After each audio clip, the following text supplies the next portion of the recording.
com vocês acontece, de vez em quando na nossa vida, alguns dias ou algumas coisas que a gente faz, dá um sono.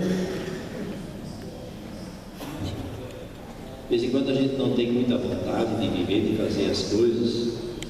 Os discípulos estavam lá na montanha e Jesus estava rezando, e os três estavam com sono e dormindo. Por que eles estavam com sono e dormindo? Porque não estavam entendendo nada. Subiram, aquilo é alto para subir, eu já subi aquilo lá muitas vezes, é alto, e subir a pé. Nossa, a gente chega lá em cima suado, só que o suor a gente não vê, porque lá é muito seco, assim que a gotinha sai, o ar já chupa. Então eles subiram lá em cima. Como eles não estavam entendendo direito esse negócio de Jesus ali que ele queria fazer, os três dormiram.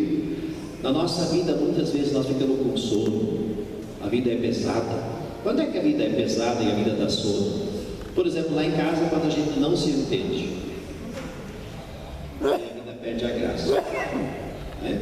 Quando a gente não é reconhecido na sociedade, quando no trabalho eu não me acerto, quando eu perco no trabalho, pior ainda, nossa, dá uma tristeza, dá vontade de ficar em casa e só na cama, vontade meio de fugir do mundo, né? Tem até aquela doença que chama depressão. A depressão vem disso.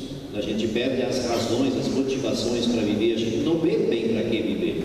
Isso pode acontecer com cada um de nós, com todos nós pode acontecer isso. Então os discípulos lá na alta montanha, estava acontecendo algo maravilhoso, mas eles não entenderam nada, pegou o sono e dormiram. Mas nós não fomos criados para dormir e para ter sono, ou para ter assim, viver no não senso, no não sentido. Nós fomos criados para vivermos de maneira plena, com vigor, com fogo, com energia, com dedicação, com um porquê, ter uma razão para viver. Durante a Guerra Mundial, tinha um senhor chamado Viktor Frankl, judeu. Ele foi preso, mas ele era um psicólogo, né? Psicanalista. E ele ficou preso longamente, ele também teve que trabalhar, foi sujeito a trabalhos árduos, foi jogado de um lugar para o outro, mas ele conseguia se manter forte, vivo, e sempre tão bem de saúde, que ele nunca era levado para as câmaras de gás, ele sempre era levado para as pedreiras, para bater pedra, para fazer estrada, assim por diante. Ele nunca foi descartado, sempre conseguiu ser forte. E ele é um dos que depois manteve a vida no fim da Guerra Mundial. E aí depois ele começou a escrever sobre a experiência dele. O que fez ele manter o sentido da vida? O que fez ele não sucumbir, não ter sono, não perder a graça, desejar a morte e deixar-se enfraquecer para ser queimado como alguém que não tinha mais utilidade nos nazistas? Ele tinha família, ele tinha mulher, ele tinha filho. Ele nunca se esqueceu do filho e da mulher, que ele amava demais. E ele descobriu que ele tinha um porquê lutar, não deixar o vigor dentro do coração baixar. Ele tinha um porquê viver. Cada dia, em cada momento, ele se concentrava, ele vivia, ele fazia crescer a paixão dentro do coração dele para poder ver de novo o filho, ver de novo a sua mulher que ele amava muito. Para o filho poder de novo ver aquilo que os filhos mais gostam de ver, o pai e a mãe junto. Depois que terminou a guerra, ele começou a refletir, começou a escrever isso, e ele diz exatamente isso.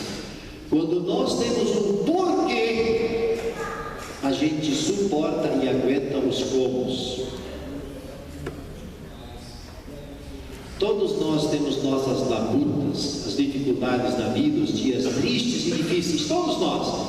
Se nós temos um porquê, a gente aguenta.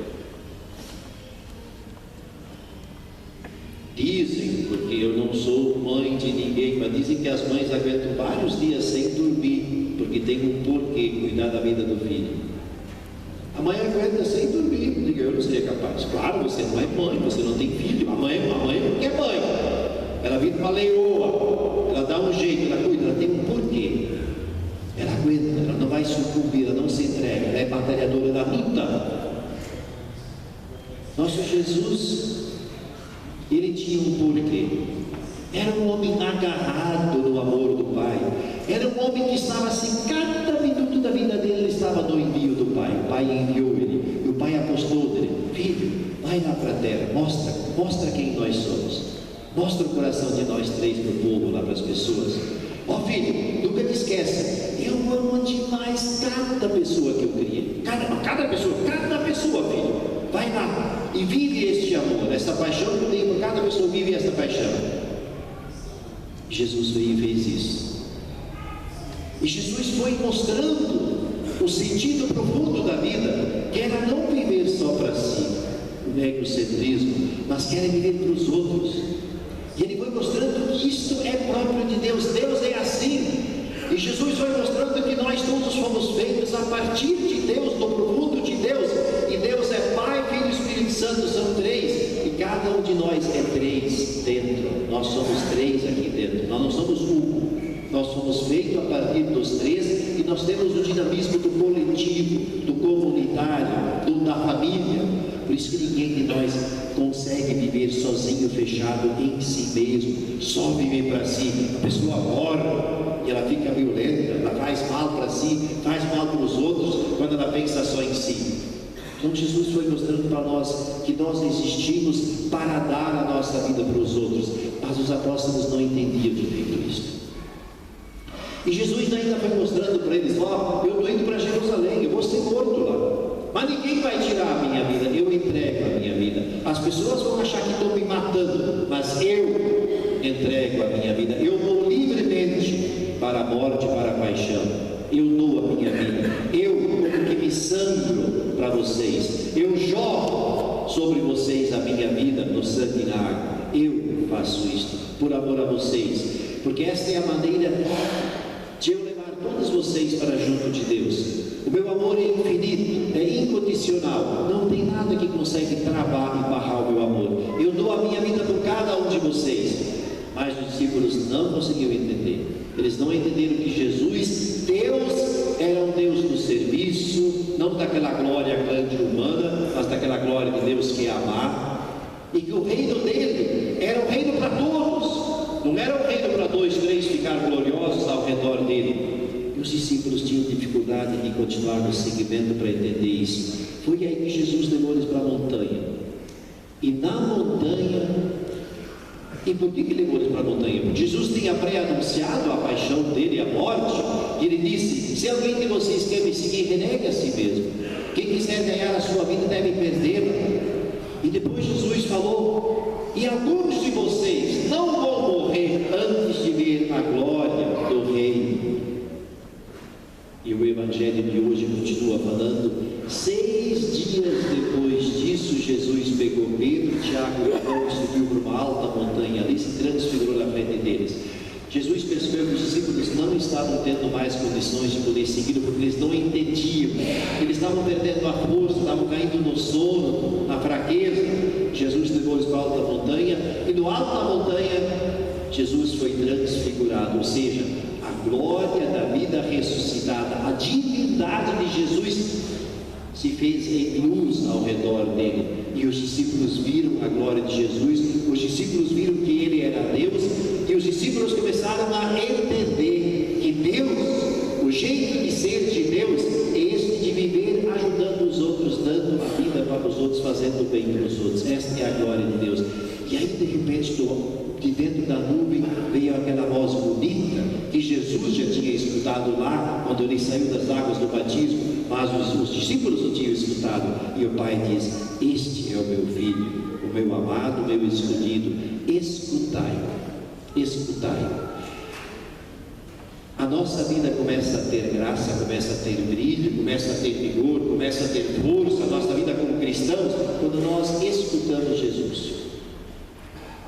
Eu diria assim: a vida do rapaz e da moça ganha uma energia, uma força, um sentido diferente quando o amor começa a entrar no coração, quando a paixão nasce. Aquela paixão continua no homem e na mulher que tem filhos. Eles têm um porquê, têm uma razão para viver. A pessoa que começa a escutar o Filho bendito, esta pessoa começa a limpar, como se fosse um para-brisa cheio de sujeira de barro. A pessoa que começa a escutar a voz do Filho, nós que lemos a palavra de Deus e procuramos entender a palavra de Deus, é como se nós começássemos a ligar o para-brisa na frente dos olhos do nosso coração. Ele vai tirando a sujeira, vai tirar o empassamento, e nós começamos a ver na fé a verdade do Filho. Nós começamos a nos alegrar infinitamente, porque nós vemos o Filho de Deus, e todos nós fomos criados por Deus para ver Deus. É bonito aquele texto de Mateus 5, das bem-aventuranças. Uma certa altura Jesus diz assim: bem-aventurados os puros de coração, porque verão a Deus. Nós somos criados a sermos bem-aventurados e ver Deus. Quem de nós vê Deus? Quem é puro? Mas o que é que purifica o nosso coração? O para-brisa, ou seja, o escutar a palavra do Senhor, escutar aquilo que Jesus diz. Então, qual é a nossa missão? O que nosso Senhor hoje pede para nós, nosso bom Jesus? Aquilo que o Papa escreve naquele texto da misericórdia ocultos, o rosto da misericórdia do Pai, que é o próprio Cristo, ele diz assim: nós precisamos nos deter novamente em momentos da nossa vida para contemplar a vida de Jesus, ou seja, olhar os sentimentos do coração de Jesus, olhar as coisas que Jesus fez, por que ele fez as coisas, escutar a palavra de Jesus, mas escutar, não só entender aquilo que ele diz, mas ficar em cada palavra que ele diz, assim, uma meditação comprida, para eu entender com amor aquilo que ele diz. Isso vai esquentando meu coração. Os discípulos que tiveram o coração aquecido, cheio de amor, porque eles foram entendendo, contemplando, vendo, porque escutavam a palavra de Jesus, foram vendo a glória do Filho de Deus. E ninguém mais segurou eles. Eu pessoalmente, olhando a vida de vocês, vida de família, para mim é uma loucura. Uma menina que nunca viveu com aquele rapaz, de uma hora para outra vai viver com ele, misericórdia, começa a ter vida íntima com aquele homem. Mas de que jeito? Como? Porque eles são íntimos. O amor fez os dois íntimos. Pense vocês no marido de vocês. Lá no início você não conhecia ele, rapaz, Deus o livre de morar com ele, de jeito nenhum. De uma hora para outra, alguma coisa puxou vocês para ir ao encontro dele e ir ao encontro dela. Este mesmo fenômeno fez com que Pedro, Tiago, João, todos os apóstolos entregassem a vida no seguimento de Jesus. Nada mais segurou eles. Este amor, esta paixão, Jesus nutria pelo Pai. Jesus sabia que o Pai tinha para com ele. Por isso que Jesus foi capaz de ir até o fim, dando a sua vida e testemunhando o amor do Pai na força do Espírito. Nós cristãos somos convidados hoje pelo Cristo, e nós precisamos fazer isso, senão a nossa vida é uma sonolência. Por isso tem muito cristão sonolento hoje. Para nós não sermos sonolentos, nós precisamos parar o tempo necessário para podermos ver, contemplar, termos claro a moldura de Cristo, quem é o Cristo, mas ficar tanto tempo até que a gente se convença aqui dentro que eu sou capaz de dar a minha vida por causa do reino, por causa de Cristo. Eu sou o primeiro como bispo que preciso fazer isso. Eu não posso, e a igreja não quer, nem Jesus, que eu seja um bispo triste, apagado, sonolento. Então, para eu não viver apagado, triste, sonolento, eu preciso escutar muito a voz do Senhor. Eu preciso parar diante do Senhor, até que o Senhor vai limpando os meus olhos, vai tirando a sujeira do meu coração, e eu de fato entendo o amor dele para comigo. Aí nada mais me segura. O mesmo os padres precisam fazer, os diáconos, os ministros, cada um de vocês, até que nós sejamos capazes de dar a nossa vida pelos outros por causa de Jesus. Jesus nunca duvidou que outra pessoa é importante. Nosso Senhor com Jesus viveu querendo bem a todos. Por quê? Porque ele sabia, ele sentia, ele tinha certeza que esta era a vontade do Pai. O Pai criou todo mundo com muito amor. Então hoje Nosso Senhor é transfigurado diante de nós, e esta festa tem essa mensagem bonita. Assim como os apóstolos viram Jesus transfigurado, nós, cada um de nós, é vocacionado. Deus não tira isso de ninguém de nós, mas Deus dá isso a cada um de nós, a possibilidade de contemplarmos, vermos a glória do Cristo. Para tanto é necessário ouvir de novo o Filho, escutar em Jesus. Mas esse escutar significa olhar a vida de Jesus. Tem santos que passaram noites, dias, semanas só contemplando a paixão de nosso Senhor. Ficavam ali, olhando o que fez Jesus dar a sua vida, o que fez com que ele tivesse forças e razão para se entregar na cruz, o que fez com que Jesus se abaixasse e lavasse os pés dos discípulos, o que fez com que Jesus se desse no pão na quinta-feira santa de noite, o que fez Jesus perdoar Pedro, o que fez Jesus deixar Judas ir, vai, faça logo o que tem que fazer, o que fez Jesus deixar Judas que não encontra os fariseus para trair ele? É o amor. Jesus via o coração do Pai, e Jesus, o Pai, hoje nos dá esta graça que nós vermos a glória do Filho. Isto não é negado a nós, isto é uma dádiva, um dom que Deus nos deu, por isso que Jesus veio ao nosso encontro. Então a grande prece hoje é que nós possamos ver, escutar para ver a glória de nosso Senhor. Louvado seja nosso Senhor Jesus Cristo.